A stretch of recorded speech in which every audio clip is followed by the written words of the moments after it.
Assalamualaikum warahmatullahi wabarakatuh.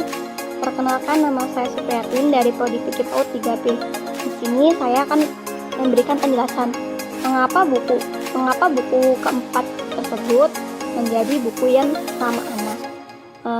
Buku yang pertama berjudul The Proudest Blue. Buku ini menceritakan tentang Aisyah dan Faiza yang di suatu hari, di hari pertama mereka sekolah, dia sangat senang sekali. Mereka bergandengan tangan di jalan, menyeberangi jalan.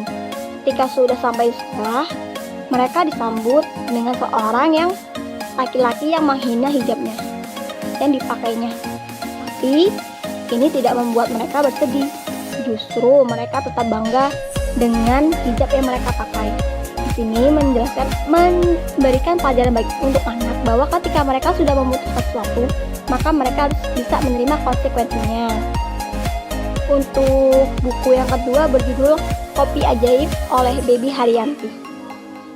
Buku ini menceritakan tentang anak adalah seorang yang mempunyai rasa ingin tahu tinggi.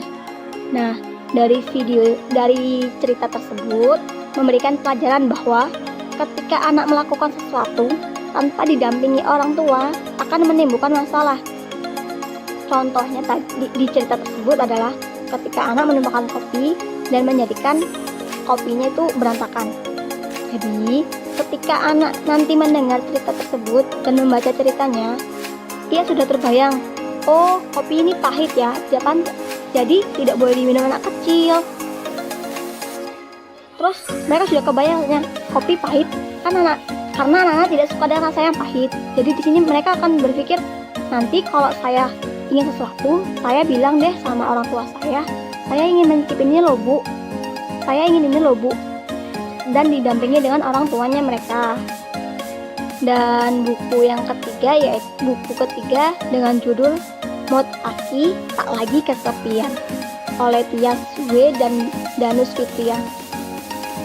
Cerita kali ini memberikan anak pemahaman bahwa ketika sudah memiliki sesuatu yang baru, hendaklah mereka tidak melupakan barang yang lama. Anak harus bisa belajar memperbaiki barang yang lama dan tetap mempergunakan barang tersebut walaupun sudah punya yang baru. Jadi di sini anak bisa belajar kreativitas. Anak bakal berpikir, oh saya punya mainan itu ya, nanti saya perbaiki deh, saya coba mainin lagi, bisa nggak ya? Untuk buku yang keempat berjudul Misteri di Pasar Terapung oleh Eva N. Nuliman. Nah, pesan dari cerita ini mengajarkan anak untuk tidak suka mengambil barang bukan haknya, dan mengajarkan anak untuk saling menyayangi sama makhluk hidup. Di sini orang tua atau guru bisa menjelaskan tentang menyayangi binatang. Di situ tadi di cerita tersebut menceritakan tentang monyet yang kelaparan. Jadi mereka bisa, oh hewan itu butuh makan ya bu. Mereka jadi tahu kalau kita harus saling menyayangi sama makhluk hidup. Terus mengenalkan anak dengan keunikan budaya yang ada di Indonesia. Contohnya tadi itu pasar apung. Oh ternyata Indonesia tuh punya ya bu pasar apung. Pasar apung itu seperti apa ya bu? Biasanya kan pasar itu di tempat yang di tanah ya bu. Ini kok beda ya bu? Jadi mereka mempunyai wawasan yang lebih baik.